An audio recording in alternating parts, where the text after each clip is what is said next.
Hallelujah! Спасибо, епископ. Это епископ, который возглавляет этот комитет, который организовал эту конференцию, ради которой ведь могли все прийти. Все церкви почти города собрались, чтобы мы могли иметь это чудесное общение с вами. Давайте откроем наше сердце перед Богом. Будем молиться Ему, потому что Он самый главный на этом месте, правда ли? Поэтому, Господь, именем Иисуса, мы признательны Тебе, что Ты здесь, на этом месте. Твой Дух пускай двигается. Именем Иисуса мы занимаем то место, которое Ты дал нам, и властью именем Иисуса мы берем под контролем все начальства и власти в этом городе, в этой области, в этой стране, как посланные свыше. Ибо написано: тот, который идет с неба, тот, который идет выше всех.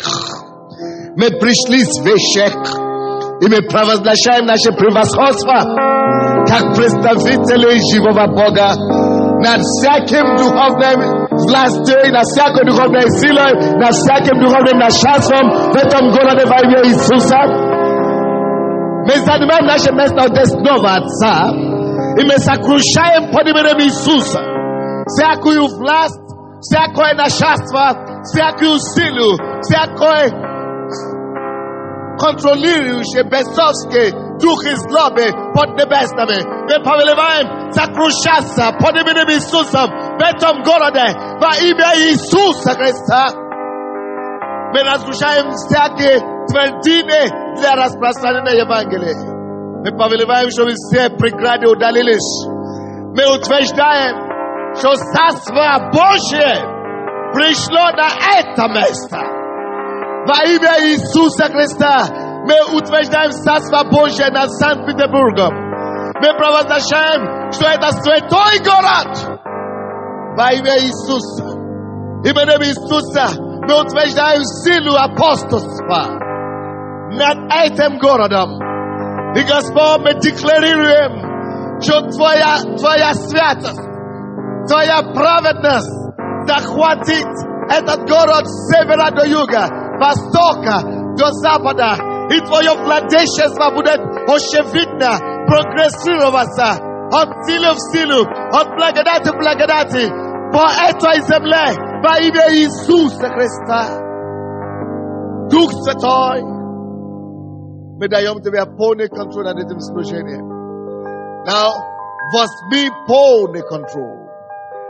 Now, Дух живого Бога, время пришло, чтобы Ты захватил это место и наполнил этот зал самим собой. Именем Иисуса я молюсь, чтобы прямо сейчас, чтобы начался прикосновение Духа Святого ко всем нуждающимся. Пускай Дух Святой, Твое чудесное присутствие прямо сейчас прикасаясь, поглощай нами Твоим чудным присутствием, поглощай это место Твоей славой. Мы благодарим Тебя, мы славим Тебя, что Твое владычество здесь, Твое царство здесь, Твой авторитет и Твоя власть установлена на этом месте. И я запрещаю всякого рода угнетения. Я беру власть над всяким мучением и страданием в жизни людей. Как освободитель от имени Христа, мы провозглашаем и декларируем свободу от всякого мучения, от всякого страдания. Мы декларируем и постановляем восстановление в здоровье, восстановление в семьях, доме, восстановление всей сферы жизни. Мы благодарим Тебя, Боже, что Твой Дух производит это. Твой дух это происходит. Всем, кому предстоит операция в этом зале, положите руку на себя, пожалуйста. Господь хочет делать эту операцию без ножей, без руки человеческой. Если вам предстоит операция в груди, положите руку. Если вам предстоит операция в ухо, положите руку. А также, если у вас предстоит операция по-женски, Господь хочет прикоснуться к вам прямо сейчас. Именем Иисуса мы аннулируем всякие болезни, мы вычеркиваем кровью Иисуса и постанавливаем здоровье и исцеление. Всякие женские болезни в этом зале, я заклинаю вас именем Иисуса рассосаться, уйти с тела моих сестер во имя Иисуса. Если я называл вашу болезнь, ложите руку на себе и вторую руку Господу и благодарите Господа, что Он прикасается к вам. А также есть человек, который имеет глухое правое ухо. Или любое ухо, которое у вас есть. Но я сейчас Бог мне сейчас показывает правое ухо. Я запрещаю этому духу глухоты действовать. Правое, левое ухо, мои братья. И я повелеваю дух глухоты властью Бога. Убирайся прочь. Именем Иисуса. Проблема в коленах, проблема с суставами, повелевал прекратиться прямо сейчас. Именем Иисуса. Проблема с груди, опухоли, повелевал рассосаться во имя Иисуса Христа. Мы благодарим Тебя, Боже, что Твой Дух двигается. Ты прикасаешься к нам, Ты укрепляешь наши немощи, Ты воздвигаешь нашу голову. Именем Иисуса Христа. Мы славим Тебя. Мы благодарим Тебя за Твое прикосновение. Что Ты здесь с нами. Ты чудный Бог. За Твое чудное присутствие. Будь прославлен, Господь. Добрый пожаловать. Имей полный контроль. Слава Тебе, Господь. Слава Тебе, Господь. И весь народ Божий сказал: Аминь. Давайте воздадим Богу великую славу. Давайте воскликнем Богу, поднимем наши голоса к Нему и воздадим Ему славу и хвалу. Скажите Ему аллилуйя. Аллилуйя. Давайте наполним этот дом Его хвалою. Аллилуйя. О, Иисус, мы славим Тебя. Мы превозносим Твое имя. Yes! Аминь. Аминь. Ну что ж, мы рады приветствовать всех вас. Я должен был делать то, что я должен был делать. Аминь. Как ваши дела сегодня утром? Вы хорошо добрались? Вы хорошо добрались? У вас все нормально? У вас хорошее настроение сегодня или нет? У вас все в порядке сегодня или нет? Иисус здесь. Иисус здесь. Не сомневайтесь в этом. Он здесь. А раз Он здесь, нам не может быть плохо. Он наш утешитель. Он наша сила. Он наша крепость. Он наш содержитель. На Него мы уповаем. Он есть тот, который выше всех и выше всего.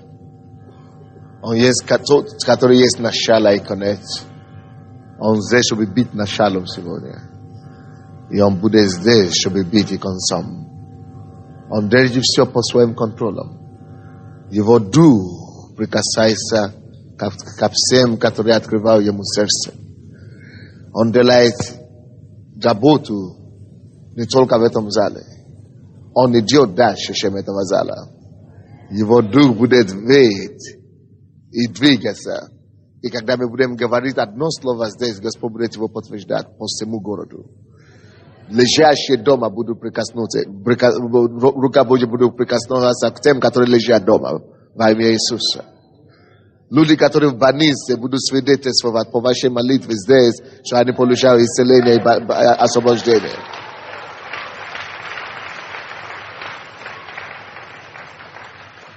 И прямо сейчас есть люди, которые мучаются и страдают от проблем в зубах. У вас разрушенные зубы, тяжелые проблемы, серьезные проблемы. Если вы сможете доверить Господу сегодня, вы увидите Его славу.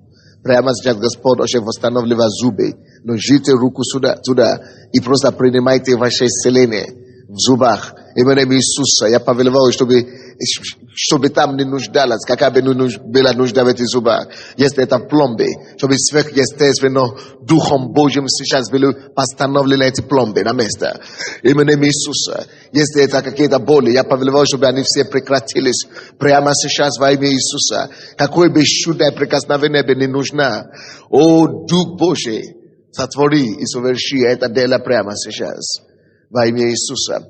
Есть у кого очень большая проблема поджелудочной. У вас приступы поджелудочной. Положите, пожалуйста, руку на себе. Сейчас Господь восстанавливает эту поджелудочную ваше. Именем Иисуса мы запрещаем эту проблему там поджелудочной. Мы постанавливаем полное исцеление, освобождение вам. Во имя Иисуса. Если у вас проблема с плечом, Господь прикасается к этому плечу и восстанавливает его сейчас же именем Иисуса. Люди, у кого проблема рожи, ноги, у вас краснеет и начинает гниет чуть-чуть. Господь прикасается к вам. Вы можете присесть и прикоснуться к этой ноге, и Господь начнет восстанавливать. И восстанавливает эти клетки, эти ткани кожи. Именем Иисуса Христа мы постановляем вам исцеление и здоровье и крепость во имя Иисуса. Мы благодарим Тебя, Господь. Мы благодарим Тебя, Господь. Если у вас проблема локоть, Господь исцеляет локоть. Если кто-то тут здесь в обувах, и вы страдаете от того, что ваша нога просто сжимается в эти обуви, и у вас неприятные боли, вы не можете нормально носить обуви. Господь сейчас и прикасается к этим ногам. Прямо сейчас. Если вы сможете уверовать, вы увидите славу Божью. Божья рука прикасается к вам. Мы благодарим Тебя, Господь. Мы благодарим Тебя, Господь. Мы благодарим Тебя, Господь. Есть человек, у кого, я не знаю, как это назвать, но у вас серьезная проблема внутри, не в голове как таковой. Это как будто не в горле, но как будто между вашим ртом, горло и глотательный путь и ухо, все это воспаленное внутри. И вы не понимаете, вы даже не можете разобраться, что у вас происходит. Это у вас голова болит, или это у вас горло болит, или это у вас ухо болит, или у вас все просто внутри. Положите руку на себе. Господь уже прикоснулся к вам. Именем Иисуса, чтобы это не было за диагноз. Дух Божий, двигайся, иди туда, куда даже ножи вражебные не могут прикоснуться. Иди сам, Божий, восстанови все. Дай, чтобы твой сын или твоя дочка могла свидетельствовать об этой славе. Слава Тебе, Господь. Слава Тебе, Господь. Мы благодарим Тебя, Иисус.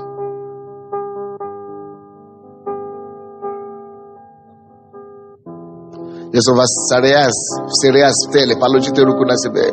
Особенно в голове, районе головы и так далее. Господь прикасается к вам. Именем Иисуса. Принимайте ваше прикосновение.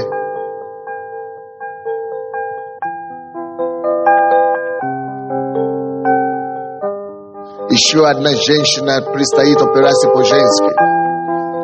Пожалуйста, положите руку на себя. Господь очень исцелит вас прямо сейчас.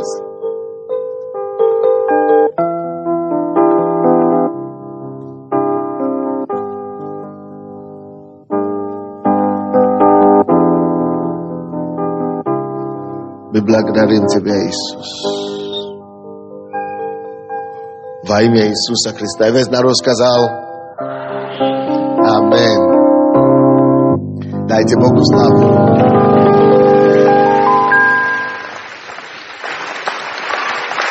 Аминь. Чудный Бог. Ну что ж, в прошлый раз, когда я приезжал сюда, я приехал без жены. Но вы, наверное, видите, что пастор Сандей намного лучше с женой, чем без жены. Это моя принцесса. Многие не знают, как ее зовут. Но они знают, что ее зовут принцесса. Поэтому я бы хотел, чтобы...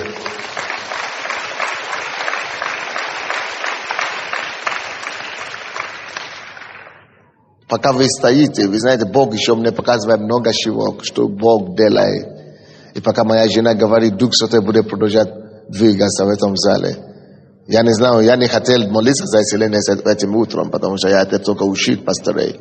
Но что-то кому-то, наверное, это нужно. Поэтому Дух Святой продолжает двигаться. Просто оставайтесь открытым сердцем в Духе, хорошо? И моя жена, моя принцесса будет вас приветствовать. Давайте ее поприветствуем с вами, а?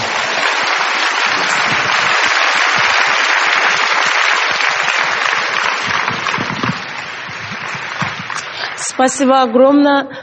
И для нас это огромная слава Богу и честь приехать в ваш город. Мы благодарим вас за гостеприимство, благодарим, что вы открыли ваши двери для нас, вы открыли сердце для нас.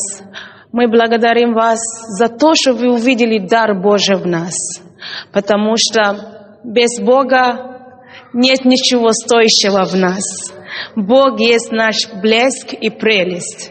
Бог есть наша суть и сущность. И мы можем стоять здесь, и мы можем нести Слово Божие, просто потому что Бог с нами. Просто потому что Он живет в нас. Просто потому что Бог выбрал нас. Поэтому спасибо, что вы увидели Бога в нас. Спасибо, что вы узнали Бога в нас.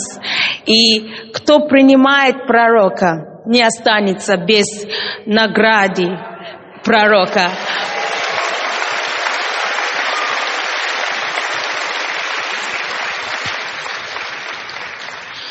Я хочу сказать, что присутствие Божие здесь.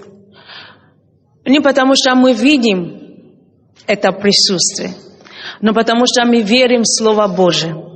Мы уже не живем по видимому, мы уже не живем по чувствам, но мы живем по тому, то, что написано в Писании.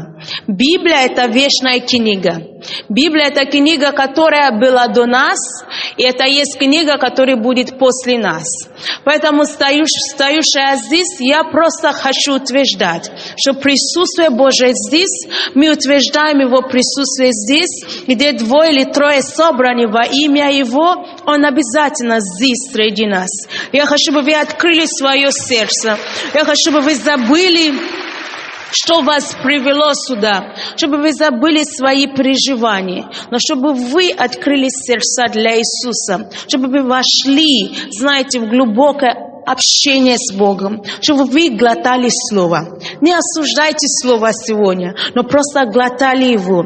Видите Слово, нисходящее к вам прямо с престола благодати. И после этого вы не останетесь таким же, как вы пришли сюда. И вот это пробуждение обязательно начнется с вас. Аминь. И последнее, то, что я хочу сказать, потому что я знаю, что у Бога есть слово для нас сегодня. Я хочу по-особенному приветствовать всех женщин здесь. У меня к вам особое чувство, особая любовь, потому что я одна из вас, потому что мы похожи.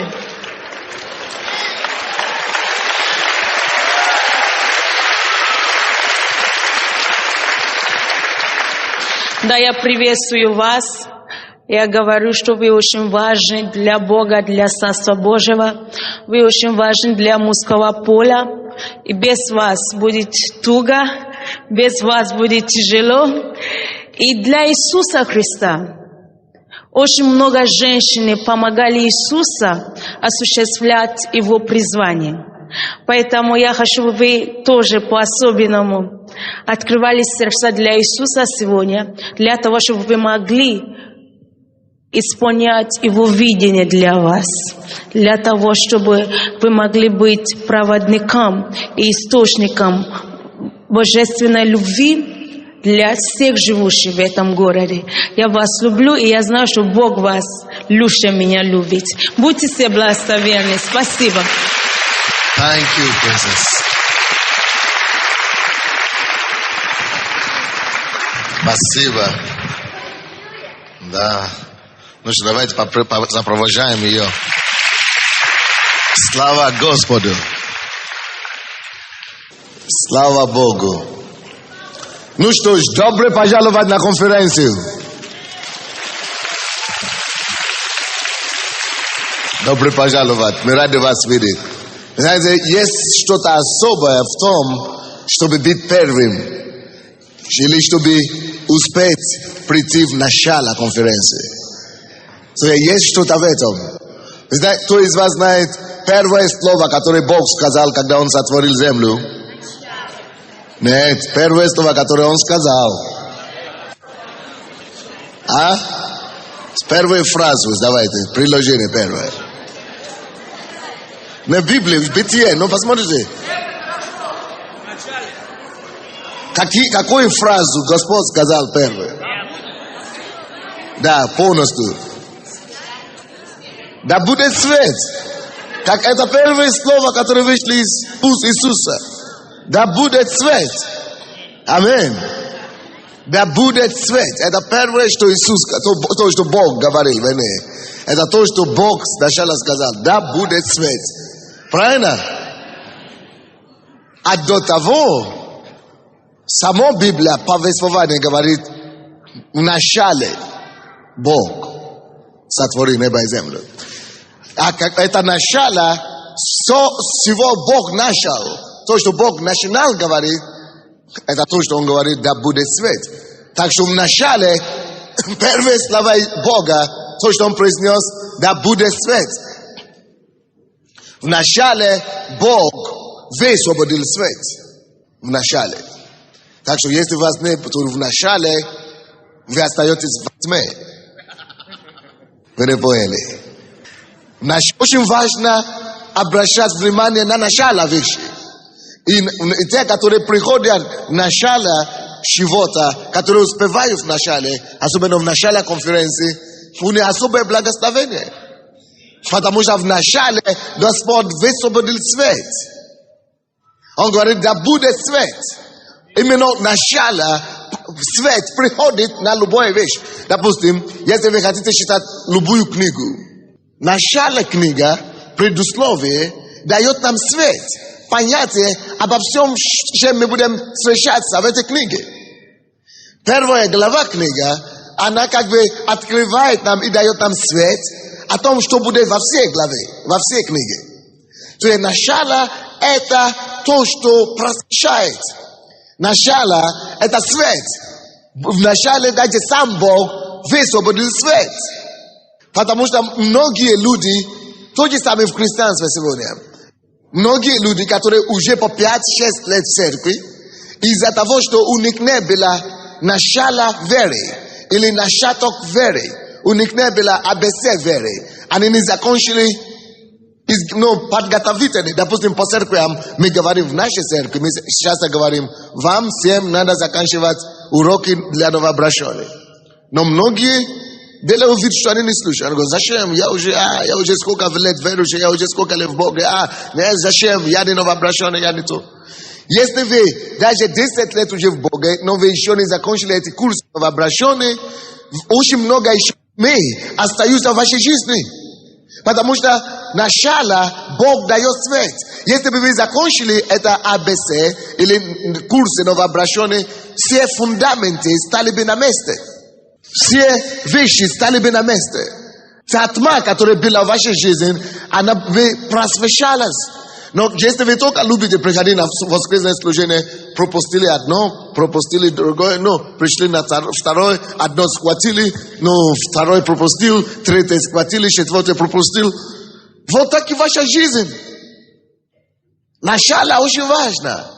Начало дает нам свет, оно дает нам просвещение, понятие на все будущее. Это не моя проповедь, я просто ободряю вас, что вы пришли в начале, что у вас будет свет, и что понятие ваше и ваше благословение намного особенное, намного больше будет, чем те, которые только приходят раз в раз. Потому что начало – это фундамент, начало – это исток, начало – это свет, а свет – это противоположность тьмы. У кого нет света, тот находится во тьме. Тот, кто не получил свет в начале, тот заблуждается, тот видит лучи, но не видит всю картину ясно. Так что вы благословенны. Скажите кому-то, ты благословен, что ты попал на начало конференции. Итак, я хочу поприветствовать все еще раз. Особенно если вы пришли или приехали из других городов или из других республик. Так что давайте... Ой, тяжелый. Чуть-чуть назад. Да, спасибо. Вот так. Если вы приехали не из Санкт-Петербурга, но откуда-то другой. Давайте сначала, наверное, поприветствуем все пастыры, которые в этом зале. Если вы пастор, встаньте, пожалуйста, на ноги. Рады вас видеть. Вы тоже пастор там, да? А чего вы там? Давайте, пускай пасторы все придут сюда, в центр. Давайте сюда, мы найдем вам место здесь, на ложе. А пастыря, которые... Не, оставайтесь стоя. Вот, а кто из вас из Санкт-Петербурга? Или область, или Ленинградской области? Помашите рукой. Спасибо, мы рады вас видеть. Теперь все, которые уже помашили рукой, вы присесть. Кто пастор откуда-то другой? Вы приехали откуда-то другой, оставайтесь стоя тоже. Так, вы из Эстонии, да? Епископ, помощник епископа, да? Из Эстонии, рады вас видеть. Вот, а это наш пастор из Москвы, Александр Зуба, да? Так, я вижу еще другой пастор наш из Москвы, Эльдар. Пастор Эльдар, вы его знаете, да? А вы откуда? Остальные не знаю. Откуда? С Эстонии тоже. Вы из Эстонии, а вы впереди. Из Финляндии. А вы говорите по-русски? Все говорят по-русски. Из Финляндии. Молодцы. Так, кто еще у нас там? Челябинская область. Потрясающе. Калининградская область. Потрясающе. Пермская область. Северодвинская, Архангельская область. Очень потрясающе. Вы вместе, да? Я вас знаю. Да. Вы тоже отсюда, да? Да. Так, а вы? Из Удмуртии. Это какой город из Удмуртии? Какой город? Гран. Игра? Игра. Или игра? Во что вы играете, да? Хорошо, очень рады вас видеть. Оренбургская область, рады вас видеть. Вы откуда? Свердловская область. А вы? Ленинградская область.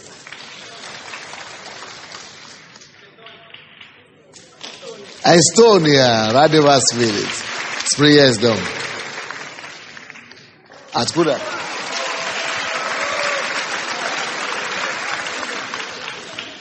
Найдите пастору место, Вот на втором ряду, видите?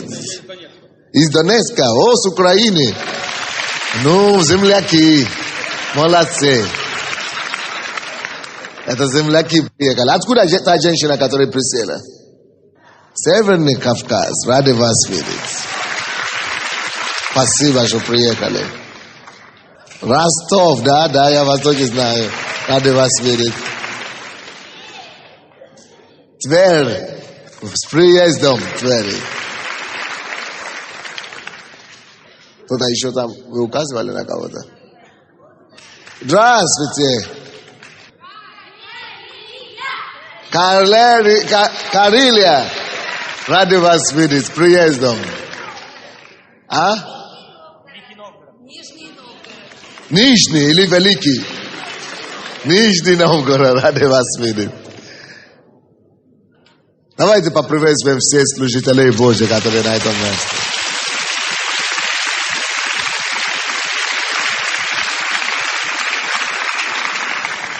Слава Богу.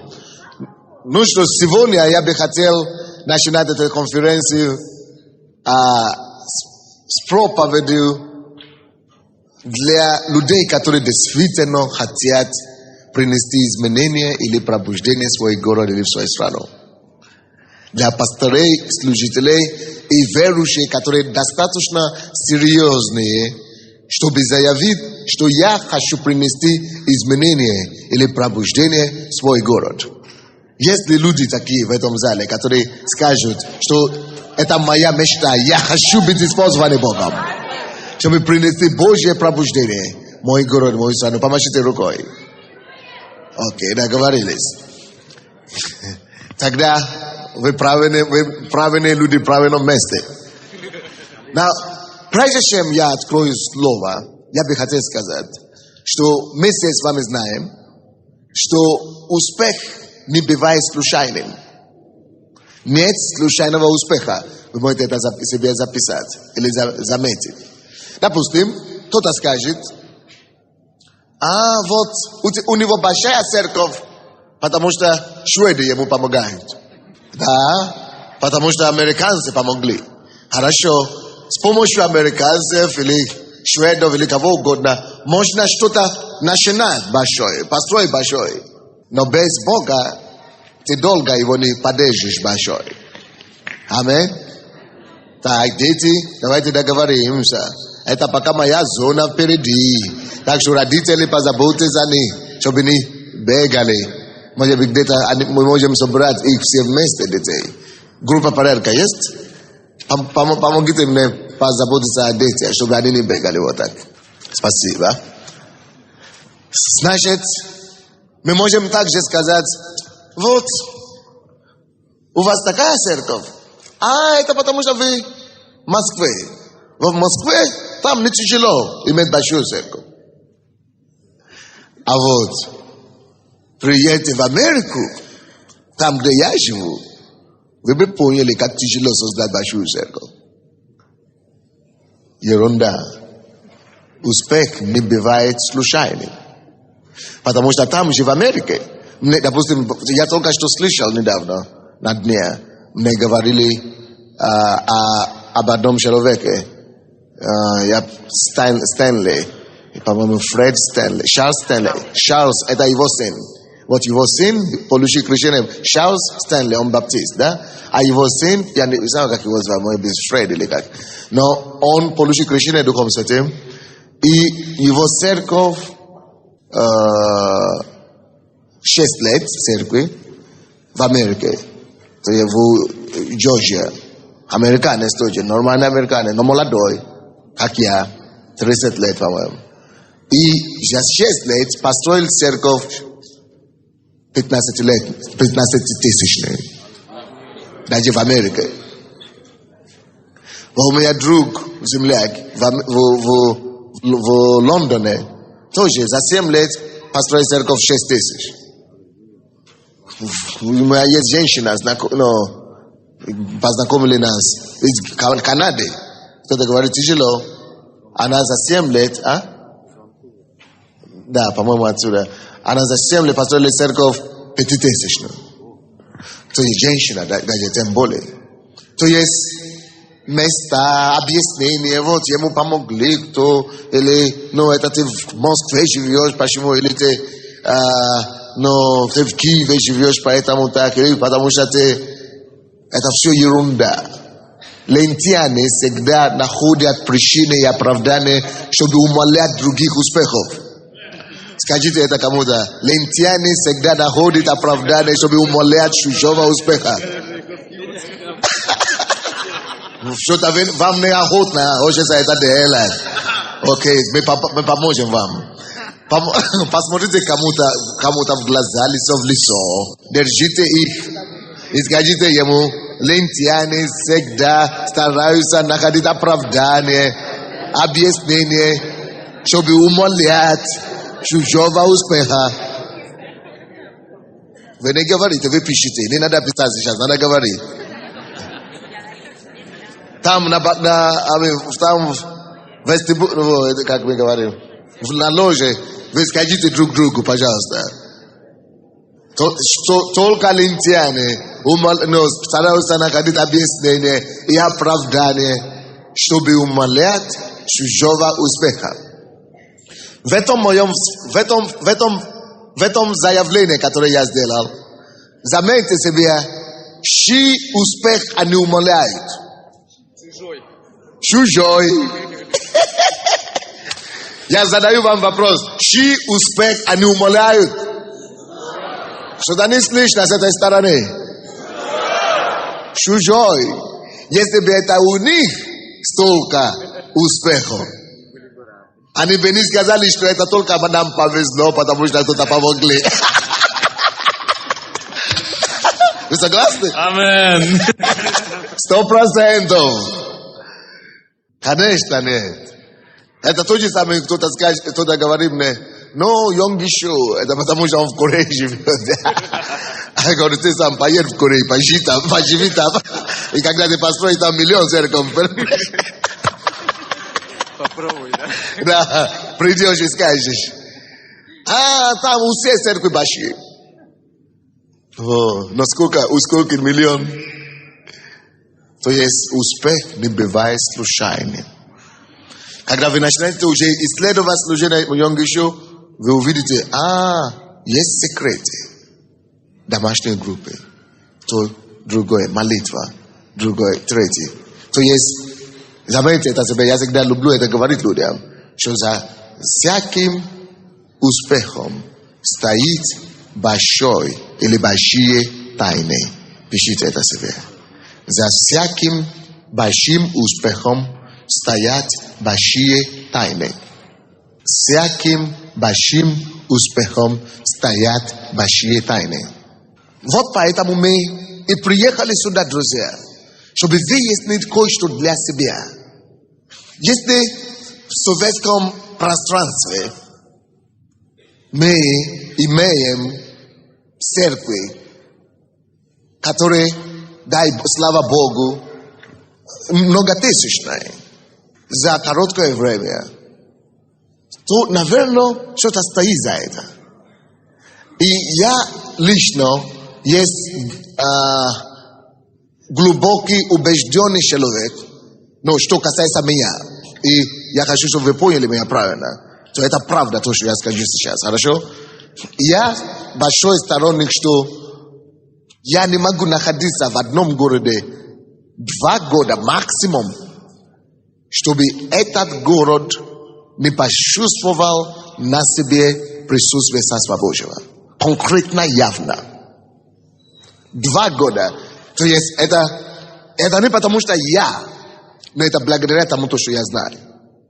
То, что вы знаете, определяет многое. Тайны. За всякими большими успехами стоят тайны. Я мог бы проповедовать вам сегодня, но я бы хотел поделить с вами некоторые такие тайны. Когда первый раз меня пригласили проповедовать в Амстердаме, я получил такое письмо, очень страшное, можно сказать. Кто помнит, на духовном совете мы считали. Они сказали, тут ничего не получается, то есть все приехали и так далее.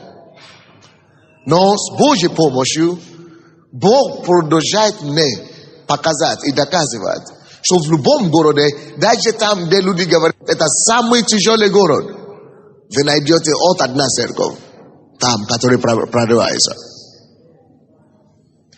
Или, может быть, не прорывается, но который имеет какой-то успех. Но когда я приехал туда, они говорят, не может быть. Вы знаете, после 3 дней проповеди, конференции с ними, я уехал.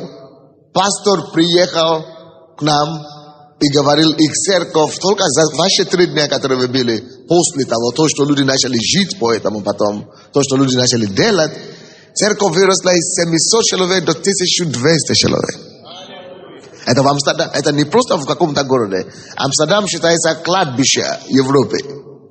То есть очень тяжело, ну, там легализирована проституция, легализирована, узаконена наркотики и наркоманы, есть магазины секса. То есть ты можешь прийти и на витрина видишь живые товары, женщины, то есть голые на по улице, то есть магазины. Вот как вы проходите по магазинам здесь, и вы видите одежды или костюмы, вот там люди стоят.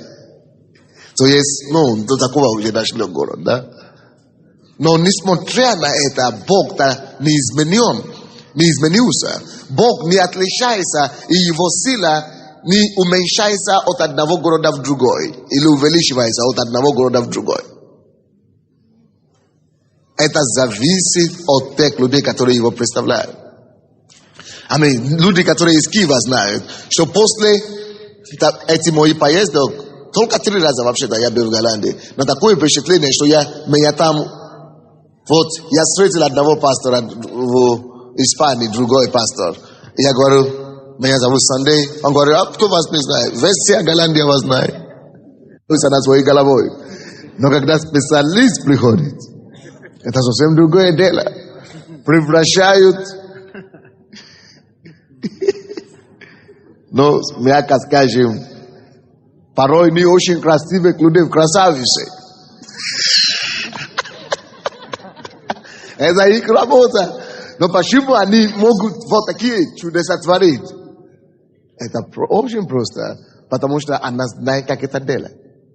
Как делать. Пути знает. А почему я не могу это делать? Я не знаю.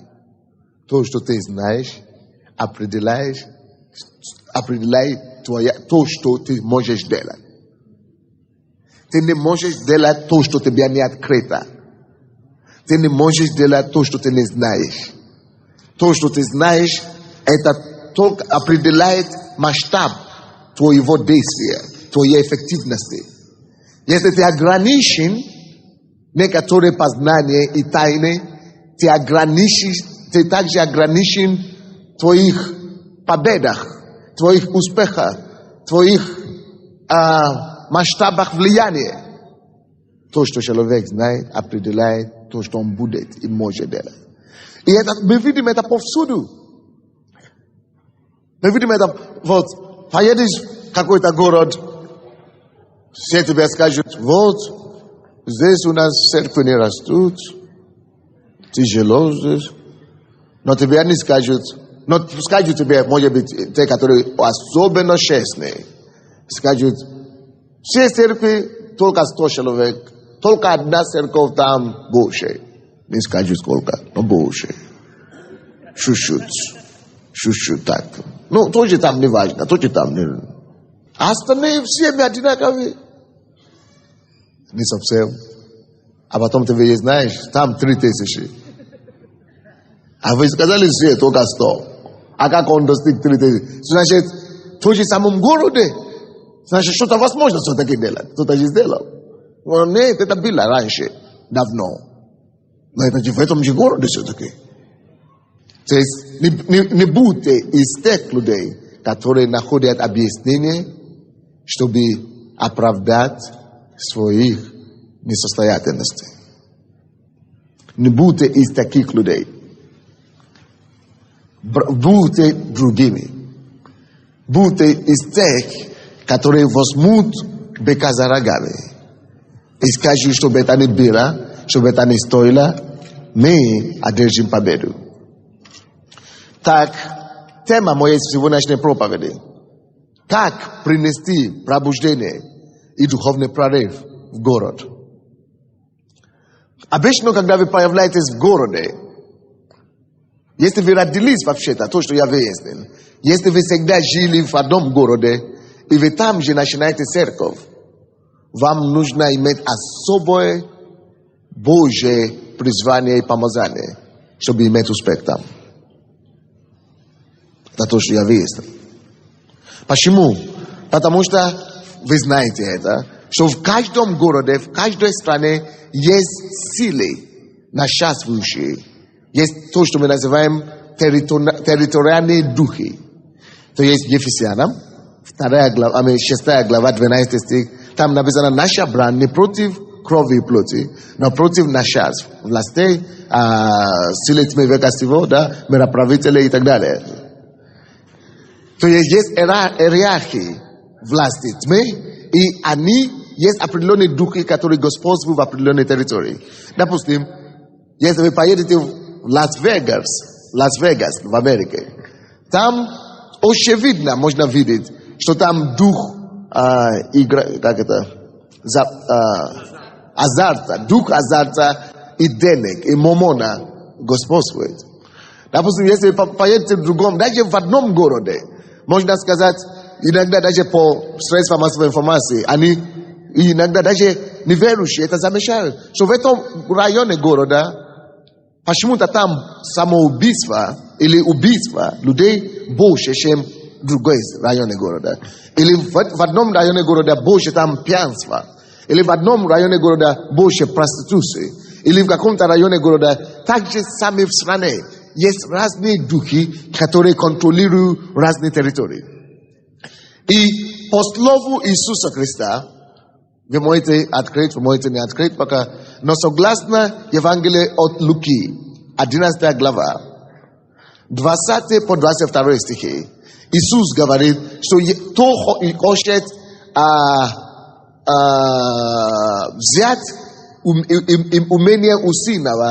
имение у сынова, должен сначала что делать? Связать сынова. Значит, сильнейший, он должен быть сильнее сынова. Это только сильнейший может связать сынова. И прежде чем он потом может захватить его вещь. О чем речь идет здесь? Иисус имеет в виду, что любая территория, когда человек упал, человечество же, а через падение Адама, он отдал власть дьяволу. И дьявол захватил эти территории. Законно, от Адама. Поэтому, если мы теперь хотим захватить его обратно, если мы хотим опять взять эту территорию, этот город, эту страну обратно от сатаны, мы должны осознать, что есть силы тьмы, есть представительства сатаны, которые там господствуют. Допустим, даже Иисусу пришлось сталкиваться с этим. Откройте Евангелие Матфея, Евангелие от Матфея, 4 глава. Евангелие от Матфея, 4 глава. 8 стих. Опять берет его дьявол на весьма высокую гору и показывает ему все царства мира и славу их. Так дьявол показывает, представьте кому дьявол показывает тут? Иисусу. Он показывает Иисусу все царства мира и славу их и говорит ему, все это дам тебе. Дьявол обещает, что он даст Иисусу все царство мира и славу их. Интересный случай.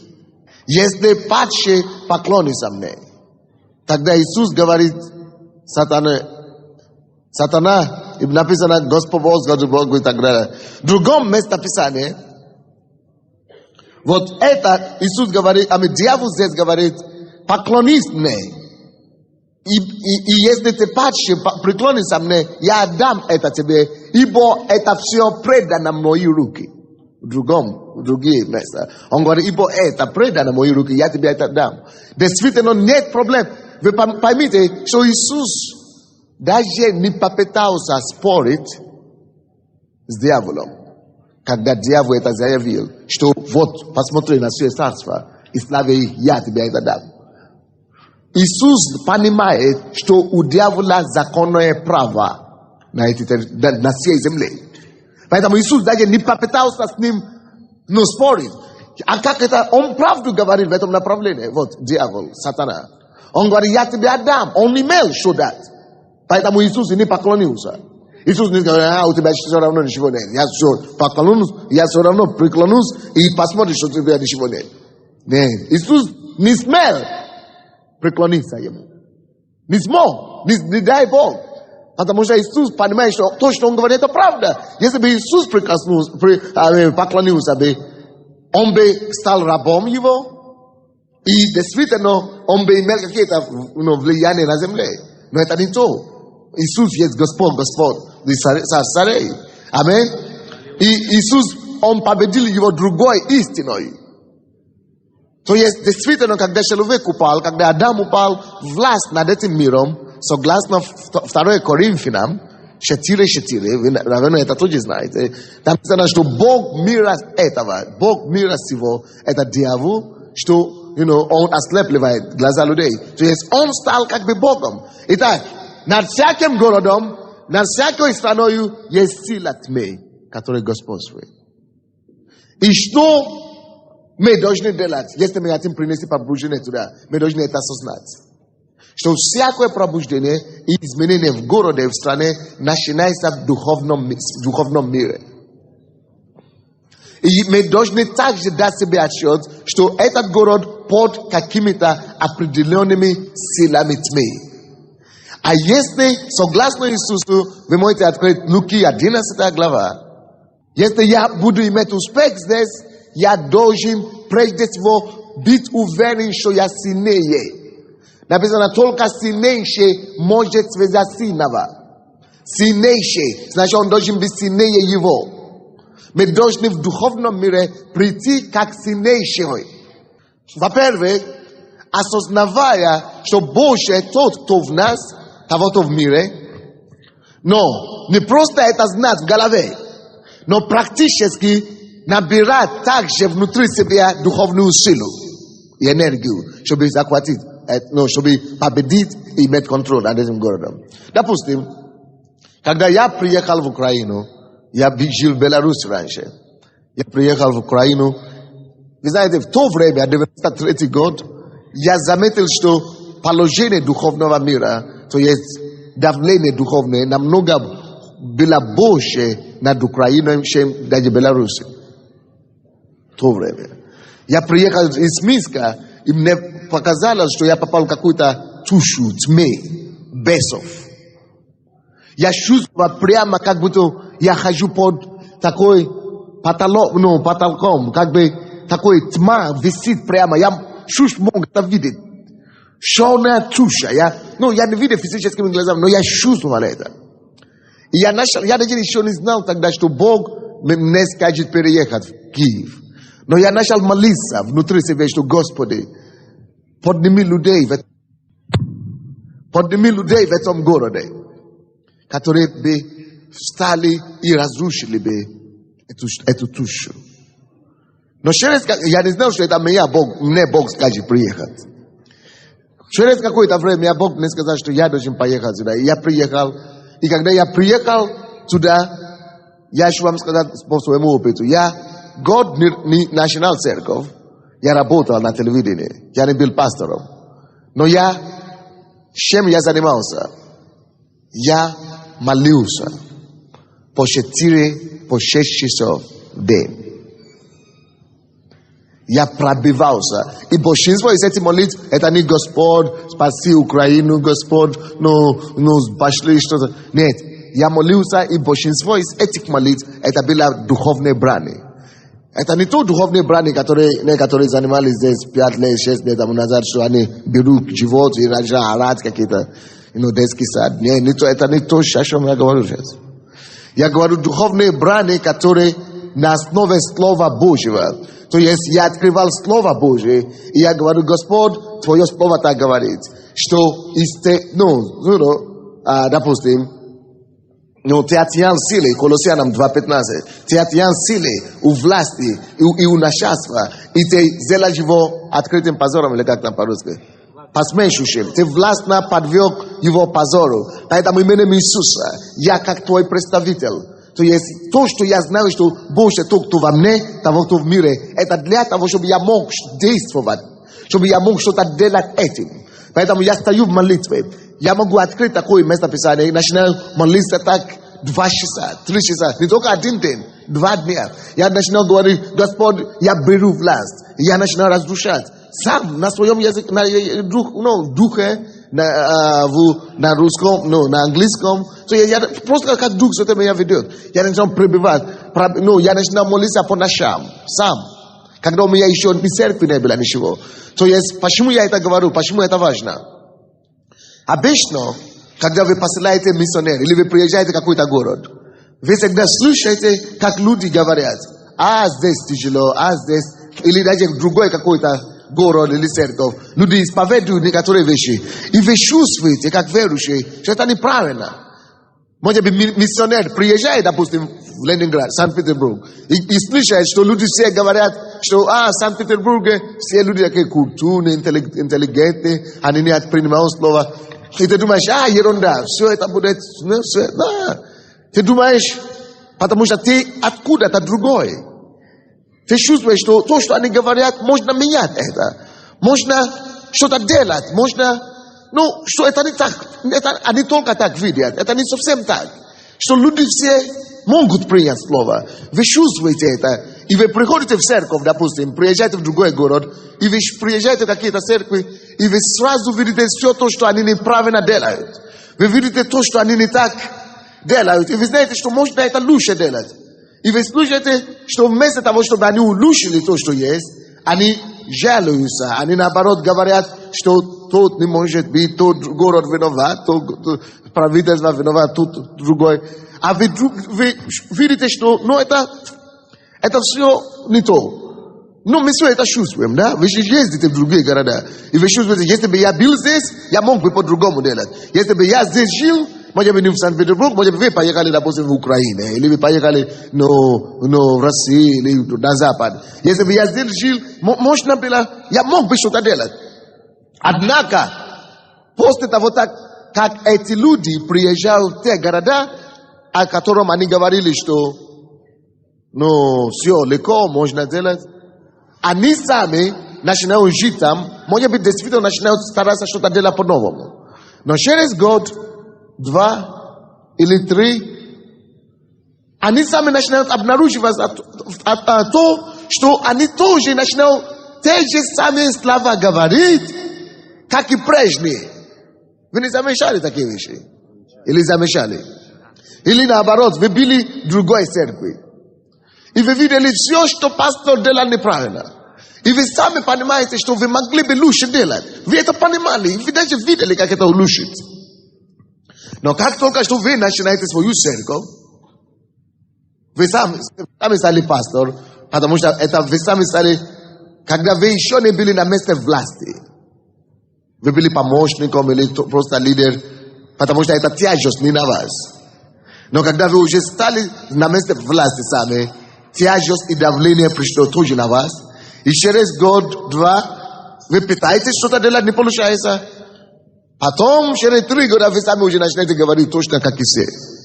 Что да, действительно, не получается. Что действительно, я вижу, что действительно тяжело. Это город такой. Теперь послушайте меня, я вам объясню, что произошло. Слушайте сюда. То, что произошло на самом деле, это не потому, что эти люди были правы, как вы думаете. Что я тоже, потому что другой сейчас приезжает, и тоже вы видите, что он тоже горящий так, он тоже начинает говорить, все, мы возьмем. И вы говорите, понятно, мы уже таких навидали, мы уже видели. Я сам таким был. Так что было время, так что скоро успокоишься. Скоро.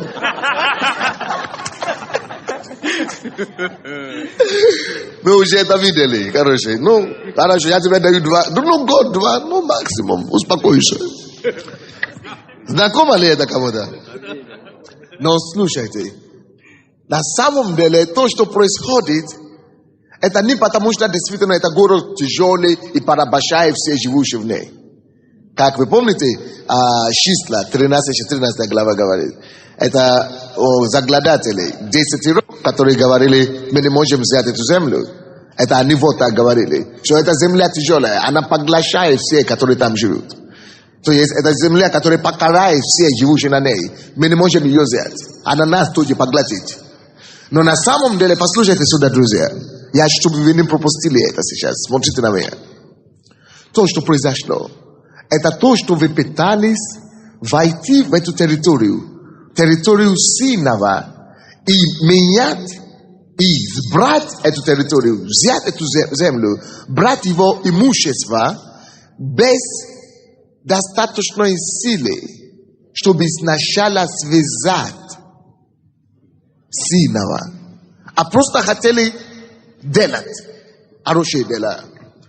Вот почему, послушайте внимательно, когда вы приезжаете в город, хотя вы видите все то, что можно делать по-другому, хотя вы видите то, что можно улучшить, было бы улучшить, но правильный метод работы по Иисусу, это сначала не спешить начинать строить церковь или делать что-то другое. Это сначала пробиваться в духе. Потому что как только что вы стоите и берете на себя ответственность строить, это значит, вы бросаете вызов сильного. Вы бросаете вызов. Если вы были пока не пастор, вы были помощником пастора, или третий, или второй, дьявол вас, он на вас не сосредоточил свои атаки. Он атакует главного, первого. Но когда вы стали, начали свою церковь, значит все, вы бросаете вызов в духовный мир на шанс вам, который над этим городом. Раньше вы просто жили как христианин, но теперь вы обращаете на шанс власти на себя. Вы вызываете на себя давление. Вы послушайте, это очень серьезно. И то потолок, и те туши, которые вы раньше не чувствовали, но которые тот пастор чувствовал все время, вы начинаете это на себе чувствовать, на свою шкуру. Это серьезно. И поэтому что нужно было делать? Допустим, я вам говорю, как я молился в Киеве, да? Я старался так, пробился, но я вам скажу, первый год я не могу сказать, что я пробился. Над Киевом, над Украиной. Второй год тоже нет. Третий год, я вам скажу, тоже нет. Мне прошло 4,5 года. Прежде чем я смог спокойно сказать, да, то есть, то есть я чувствовал в духе, что это туша, которая всегда была там. Я не знал, как вы, но я вижу, я чувствую. Вот я только 4,5 года прошло усиленной молитвы. То раньше я сам молился.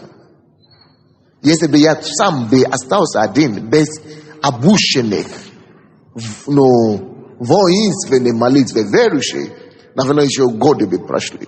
И, наверное, бы скорее всего я бы тоже был покоренный. И одному что ты сделаешь? Молись сколько хочешь, но очень тяжело. И я, наверное, бы устал бы, тоже сдался бы и стал бы как остальные. Но, слава Богу, что мы начали церковь через год, и я начал сразу же обучать свою церковь, молиться. И мы начали ночью каждую пятницу.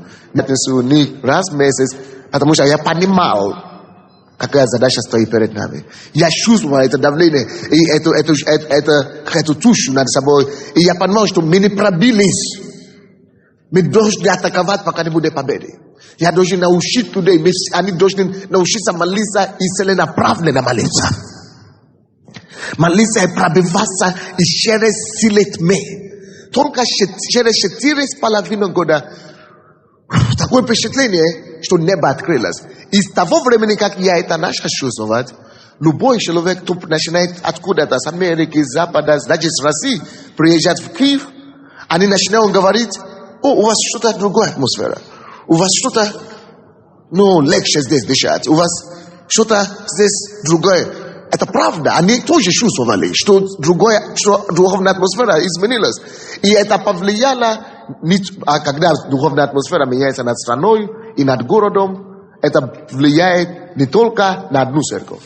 Все другие тоже начинают. Вот почему в тех городах и тех странах, где в основном церкви меньше, мало, 100 человек, 200 человек или 300 человек, но нету прорыва, это не потому, что действительно невозможно пробиться. Они правду говорят с одной стороны, потому что не только им тяжело, один пробился, но это еще не значит, что вся страна пробита. Вы понимаете, о чем речь? Когда вся страна, когда духовный мир пробит, это чувствуется даже на улице. Это чувствует все проповедники, это чувствует все церкви.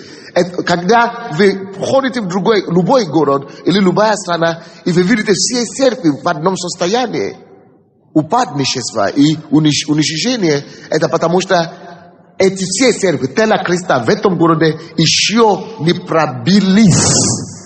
И не в духовный мир, еще не связали, не одержали победу над сильного этого города. Когда это происходит, вы удивляетесь. Вы делаете то же самое, что другие делали. Делают в других местах, имеют результаты. То же самое, что вы делали раньше. Начинаете делать, и такой результат, такой ура. Вот почему так бывает, что когда иногда человек, который живет в стране или в городе, который еще не пробит, уезжает в другую или другую страну, уже все пробито, проповедует и имеет результаты, имеет большой успех, а приезжает к себе домой, нет такого успеха, потому что у себя еще духовно не одержан победу в духовном мире. Вы понимаете меня или нет? Если есть церковь, которая пробивает, которая старается, которая имеет уже, а тебе в то время это делала, а вся страна еще не пробита, но у этой церкви вы будете замечать разницу. Вы увидите, что другие, но все церкви, все еще духовный мир не пробита, но та церковь, которая максимум делает, все равно вы видите, что они где-то впереди. А тебе то определенное время, пока они это делали, они могут продвинуться. Но если они сами не пробились еще в стране, перестали пробиваться, они тоже останавливаются через какое-то время. А те вначале, может быть, хорошо шли и достигли, пока пробивались какой-то успех. Но потому что вся страна, атмосфера же еще не очищена. И если они смягчают темп и смягчают давление, они тоже попадают под этими же силой, как личность, который раньше говорил, ой, мы можем делать все, мы возьмем, а потом через 2-3 года он как мы говорим, остыл уже. То же самое церкви могут остывать. Вы понимаете меня или нет?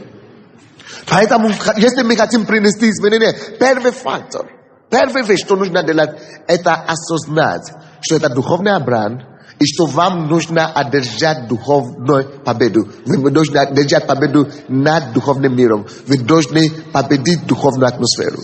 Вы должны менять духовный климат над городом. Вы должны сначала делать. Я положил свою жизнь Богу. На алтарь положил жизнь на Украине. Я сказал, Господь, что угодно, я сделаю все. Только я должен это в душу пробить. Если я это не пробил, наша церковь первый год выросла на 1000. Но я чувствую, что это еще не то. Когда нас было 2 года, нас было 2000 человек. Неплохо. Все люди говорят, о, феномен. Да, это потому что мы делали максимум. Мы старались, но я-то знал, что по всей Украине, по городу, это просто, старание. Но это еще не прорыв. Я это еще чувствовал, что давление еще есть. 3 года нас было 3000, но это еще не то.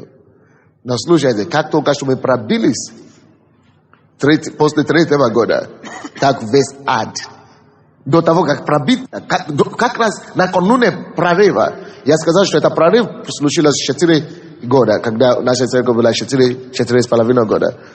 Но как раз 3 года, когда она исполнилась, оказывается, что вот мы уже должны были пробиться. А я это не знал в духовном мире. Но дьявол знал, что он уже все, его сила истекает. И он такой шлам атаки на нас начал. Такие на нас атаки начались. Именно накануне нашей самой главной победы. Мы думали, что у нас было все хорошо, 3000 человек. Но тогда правительство против нас. Мы хотели выдворять из страны. Мы отняли мою визу, отняли паспорт. Но запретили проповедовать. Но дали мне письмо выдворения из страны. То есть газеты писали такие гадости о нас. Говорили, что я торговал наркотики, что я продавал, что я бизнесмен, что это не церковь. Они такие, те, которые из Киева знают. Но очень много давления. То есть по-нормальному вообще-то эти давления должны были закрушить нас, меня и церковь. Потому что даже генеральная прокуратура, вы знаете, что такое генеральная прокуратура? Если генеральная прокуратура не то, что возбуждает против тебя уголовное дело. Если генеральная прокуратура возбуждает уголовное дело, это уже проблема. Но в нашем случае это не просто уголовное дело. Генеральная прокуратура уже даже приняла решение, и это письмо Виадова, закрыть церковь, у нас тогда было слово веры, закрыть церковь и выдворить пастора из страны. Уже было решение государственное, генеральной прокуратуры страны, все. Единственный, кто может это вернуть, это только президент. А президент без заинтересован, чтобы нас закрыли. То есть уже все, не было выхода.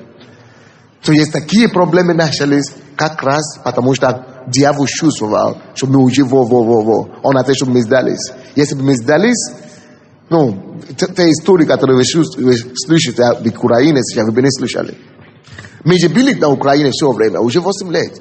Может быть, вы слышали за нас раньше, когда нас было 2000, 3000, но ничего не было такого особенного ассамблеи. Может быть, там есть какой-то ассамблей, или вы вообще не слышали. Но после того, как мы пробили в духовном мире, весь мир наш заговорил. То есть не только Украина, вся Украина. То есть это есть разная резко так. Вы заметили, что вы начали больше слова нас, ассамблеи, слова веры, только последние 2-3 года, 4 года, правда, да? Но мы были, я уже 16 лет здесь живу. Потому что, когда прорыв приходит, когда ты пробиваешься, нельзя тебя удержать больше. Это самое главное. Надо сначала одержать вот эту победу в духовном мире. У меня 13 пунктов, как принести пробуждение. Это только один пункт, я сейчас вам рассказываю. Только первый пункт, пока я вам рассказываю. Если вы серьезный, если вы пастор, вам легче всего будет это делать. Организуйте вашу церковь. До того, как мы пробились так, эта проблема толкнула нас победы, прорывы. Когда все эти проблемы пришли, тогда наша церковь начала еще более сильно молиться. Тогда мы организовали, если в вашей церкви находится даже 30 человек, вы уже можете это делать. Мы организовали 24-часовые молитвы. Каждый день. Каждый берет час времени, или 30 минут, или сколько они могут.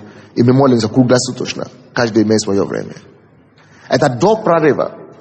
Это проблема, потому что проблема. Мы думали, что мы молимся, чтобы пастора не выдворили. И чтобы церковь сохранить. Но на самом деле это было предусловие или предпосылки к тому, чтобы вообще прорваться.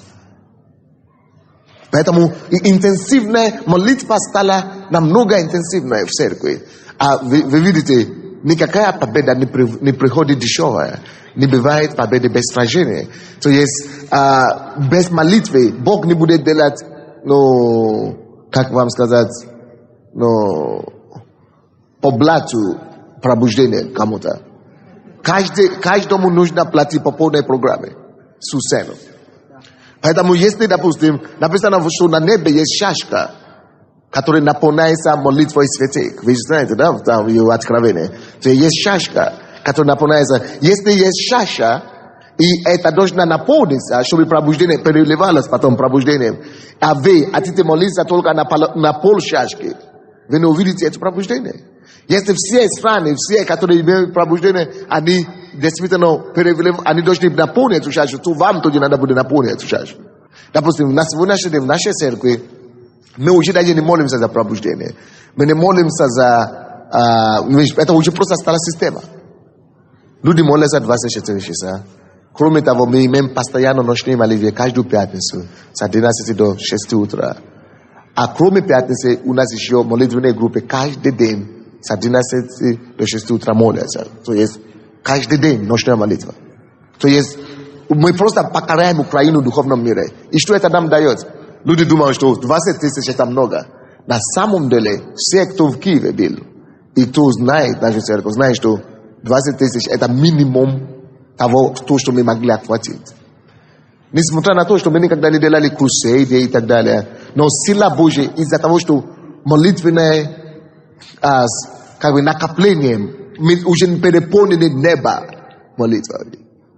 И стратегические молитвы, грамотные молитвы, не просто молитвы, как все молятся. То есть те, которые были у нас на молитве, в нашей конференции или где-то, вы знаете, как люди молятся.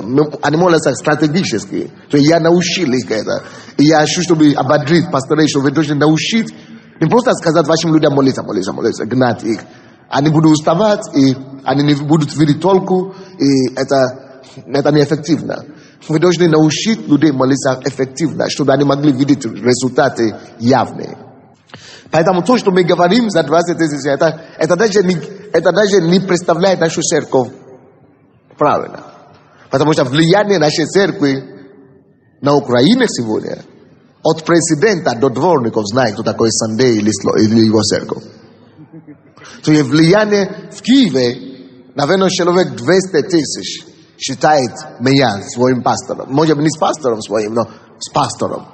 Может быть, они покаялись по телевизору, может быть, они исцелились по телевизору, может быть, они были в церкви, покаялись когда-то, а потом ушли или что-то. То есть, это на таком уровне. У нас больше 100 церквей на Украине. То есть, это за 8 лет. Но Дух Святой делает работу. Это не говорит о других церквях, которые тоже растут. Потому что пробились. Если вы сможете менять духовный климат, поверьте мне, друзья, послушайте меня сюда.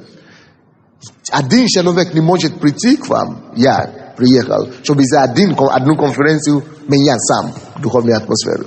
Мы можем нанести удар, мы можем разрушить влияние или владение, но вам надо удержать это все равно. А чтобы это удержать, вам все равно надо это уметь делать. То есть поэтому я ищу более практически проповедь на эти конференции. Научить вас, как это делать. Не просто возгревать, но если вы действительно хотите.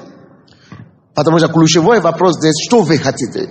Вы достаточно серьезны, чтобы принести хотя бы своей церкви пробуждение или нет. Если вы достаточно серьезны, вы увидите его без проблем. Но если вы хотите только послушать очередную проповедь, посидеть и чувствовать себя хорошо и разойтись по домам, вы получите это тоже. Но если вы хотите уйти отсюда, а потом организовать ваших людей, послушайте сюда, я вам обещаю, я вам даю гарантию, что если вы даже начнете, не надо начинать сразу, как мы, но если вы даже начнете молиться по 2 часа каждый день в вашей церкви, это может быть недостаточно будет, чтобы принести пробуждение во всю страну или во весь город, но в вашей церкви движение серьезное начнется. Если вы каждый день, не просто говорите, что сегодня воскресенье, поэтому не будет, но если вы будете каждый день. Когда я был в Беларуси, тоже была такая ситуация. Мы хотели пробуждение. Тогда было еще при коммунизме, 90-91 год. Мы очень хотели пробуждение. И я и мой друг, тоже африканец, мы согласились, что мы будем молиться каждый день по 2 часа. И раз в неделю всю ночь. А у нас было только домашнее, это было при коммунизме еще, как бы, да? Но еще как бы начало уже какие-то есть. Но наша студенческая группа, мы были в университете, не росла, 3 человека верующих. Но после того, как мы начали вот так молиться, мы молились ровно год. Во 2-й год такие вещи начали происходить, мы не могли себе узнать. Только по 2 часа. Эта группа наша, студенческая община, 10 раз умножилась. Бог начал нас использовать по всей СНГ. Может быть, кто-то тогда меня знал. Мы тогда, как студенты, я ездил с группами, студентами по всей Беларуси. И мы проповедовали. Бог начал нас использовать чудеса и знамения. Это все только потому, что мы были дисциплинированными. Мы поставили определенное время. С 5 до 7 мы будем молиться. Даже если пастор сам не может это делать, сам, организуйте людей, найдите ревность людей. Поставьте порядок. Просто организуйте ваших людей. Научите их сражать в духовном мире, молиться стратегически. Вот, когда я сейчас говорю о молитве, чтобы, потому что, может быть, мы имеем в виду разные вещи. Потому что, когда я помню, пастор Соколов, Игорь и другие были у нас на молитве, они говорили, мы заметили что-то другое, это другие молитвы.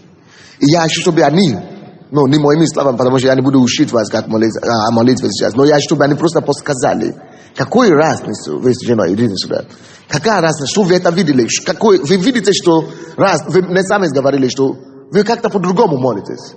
Что как-то что-то другое здесь, это другой тип. Вот, я, чтобы они поняли, о чем я, чтобы они не пошли домой и начали, то же самое дело. А просто, потому что вы это подхватили, потому что пастор Татьяна приехала и мне говорит, что то же самое все теперь у вас в церкви. Вы можете рассказать, что вы видели эту разницу, что за молитва? Мы заметили, когда мы были во время поста и молитвы в церкви в Киеве, мы заметили, что молитва идет, вот как пастор сказал, стратегическая. Например, нас поразило, что один из людей вышел, один из лидеров, и объяснил всем, и все записали, например, все отрасли промышленности, о том, что есть тяжелая промышленность, легкая, там, такая, и какие там есть направления в рамках каждой сферы промышленности. И все, кто был, эти сотни людей, промаливали каждую сферу работы. Молились за таможню, молились за Министерство внутренних дел, за Министерство образования и так далее, и так далее, и так далее. И Бог давал откровение, люди брали Слово Божье и провозглашали на каждую вот эту грань, на каждую сферу деятельности. И мы увидели вдруг, что верующие, они в духовном мире, они берут власть и продвигают И вы заметили, что пастор говорит, что это не просто пробуждение абстрактно, что мы молимся за пробуждение, о, Господи, дай пробуждение абстрактно. Мы молимся, мы захватываем конкретно через молитву определенные сферы. Допустим, когда мы хотели спасать высокопоставленных людей, мы хотели, чтобы начали приходить в нашу церковь. Мы конкретно вторгались туда в молитве. Мы научили людей, как делать так, чтобы высокопоставленные люди покаялись и начали ходить в церковь. Как делать так, богатые, или женщины, или молодежь, чтобы конкретно пробивать это, пока мы не почуем. Да, мы это имеем. То есть расскажи дальше. За высокопоставленных. Люди, которые, например, в политической жизни участвуют и так далее, они говорили какие-то трудности, и все молились об этом. И на самом деле чувствовалось вот такой захват. Моя жена Анжела, она сказала, что такое впечатление, что мы находимся на каком-то заговоре, когда люди думают о целой стране и о мире, и они стратегически разговаривают и промаливают это, такой духовный заговор, чтобы принципы Царства Божьего, они в каждом месте устанавливались. Еще мне очень понравилось, поразилось серьезное отношение к слову, которое Бог давал людям простым из церкви. И когда человек получал это слово, он выходил, говорил это слово, всем рассказывал, и ему говорили: ты получил это слово, ты и молись. Это твое слово, то, что тебе Бог дал. И такое ощущение, что слово цепляло новое слово, и открывались еще какие-то сферы. Вот то, что слово открылось конкретному человеку, оно давало основание, как бы открывало возможность двигаться дальше в новое слово, и еще приходило. И это такой интересный такой процесс, как река, что ли, течет. Вот еще открывается, еще что открывается. И как будто бы входишь в такие глубины Божьи. Не просто поверхностная молитва, а как Бог поднимает из глубины. Вот вычерпываешь прямо из духа, из самого низа. Вот откровения, они становятся весомыми, что ли, полновесными. Вот это было так интересно. И мы начали молиться таким же образом у себя в церкви, почувствовали изменения большие. И некоторые люди в церкви сразу сказали: о, для того, чтобы молиться такими молитвами, нужно Слово Божье знать.